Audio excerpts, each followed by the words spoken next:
یہ میرا خیال ہے کہ ہم اس ملک کے حوالے سے ناشکری کے مرتکب ہوتے ہیں۔ بالکل ٹھیک ہے، جو مسائل ہماری سڑکیں ٹوٹی پھوٹی ہوں گی، پولوشن ہوگی، اور ہمارے سرکاری دفاتر میں رشوت چلتی ہوگی بہت، اور لوگ تنگ ہوتے ہیں، یہ سب اپنی جگہ، لیکن جو اس کے محاسن ہیں، جو اس کی نعمتیں ہیں، جو اس کے فضائل ہیں،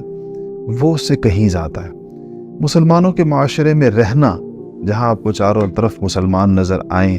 آپ کو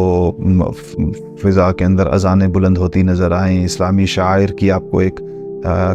تعظیم کا ماحول نظر آئے، یہ خود بجائے خود ایک بہت بڑی نعمت ہے، اس کی بھی آخر کوئی قیمت ہے۔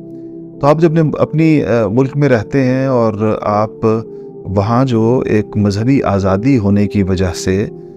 ایک دینی کام کرنے کی، اور پھر دین سیکھنے کی، پھر دین سکھانے کی، پڑھنے کی اور پڑھانے کی، دینی محنتوں کے اندر جڑنے کی جو آپ کو اتنی بڑی ایک موقع ہوتا ہے، پھر مسلمانوں کے اپنے ماحول کا جو فوائد ہوتے ہیں، چاروں طرف اپنے لوگ ہوتے ہیں، پھر اپنے گھر والوں کے ساتھ رہنا، اپنے رشتہ داروں اور اپنے قوم قبیلے کے ساتھ رہنا، ان کے ساتھ صلہ رحمی کرنا، ان کے ساتھ تعلقات رکھنا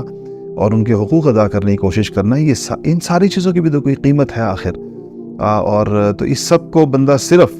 اپنے معاشی مفادات، اور وہ معاشی مفادات جو اس کا گمان ہے، یہ یقینی بات نہیں ہے کہ اس کو، کیونکہ جو قسمت میں اس کی ہے وہ تو اس کو ملے گا جہاں بھی وہ رہے گا۔ تو اس لیے میں تو نوجوانوں کو کہتا ہوں کہ اگر آپ نے ایسی کوئی تعلیم حاصل کرنی ہے جو اس ملک میں ممکن نہیں ہے، آپ کی فیلڈ ایسی ہے کہ آپ نے جانا ہے، آپ نے پی ایچ ڈی کرنی ہے، آپ نے کوئی ریسرچ کرنی ہے، پوسٹ ڈاک کرنا ہے، اس کے جانے میں تو میں حرج نہیں سمجھتا، بھیجتا بھی رہتا ہوں اپنے بہت سے ساتھیوں کو، اس خیال سے کہ جا کر وہ چیز حاصل کر کے واپس آئیں، لیکن رہیں اپنے ملک میں، اور یہ بہت غنیمت ہے یہ فضا اور ماحول جو دستیاب ہے، اس کی خدمت کے لیے کمر باندھ لیں، اور یہاں اسلامی معاشرت کی بہاریں دیکھنے کے لیے جس کا بہت زیادہ جس کی امیدیں ہیں،